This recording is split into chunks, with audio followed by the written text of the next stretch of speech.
After the unbearable employment of the Great Depression, World War II brought a glut of high-paying manufacturing jobs. With so many soldiers leaving the country to serve overseas, there were not enough men to do the work. American women were suddenly thrust into unfamiliar work. For years, women had been limited to sewing clothing, painting faces on watches, and other low-paying jobs in light manufacturing.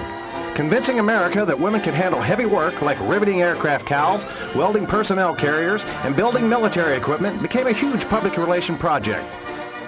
The most famous effort in this project is the poster of Rosie the Riveter. Women who worked the factories became known as Rosies, and her image remains recognizable even today as a symbol of strength and womanhood.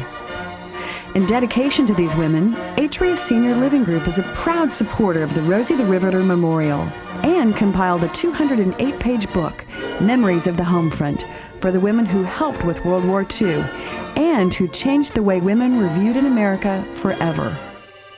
My husband, Master Sergeant James Patton, was sent to war in the Pacific.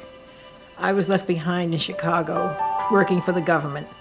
I was a civilian worker assigned to the weapons unit of the Army and the Navy. I was responsible for managing the control of... In mid-1942, Slodge Lock in Bayshore hired me. My job was to inspect the parts used to make bombs. It was a very difficult time for all of us during the war.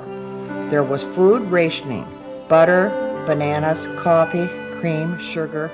When we landed in Manila, Philippines, we discovered the Japanese were there before us. I was assigned to Bilibid prison, which was converted to a hospital.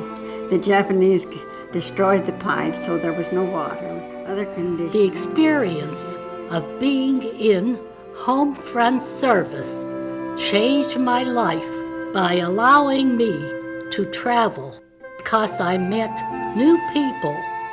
However, it was a relief when the war was over. I was pregnant with my daughter, and I was anxious to get home. I served in the Navy during the war, and was assigned to communications in Washington, D.C. The communications was considered to be the lifeline of the Navy, and I had the job of encoding and decoding messages.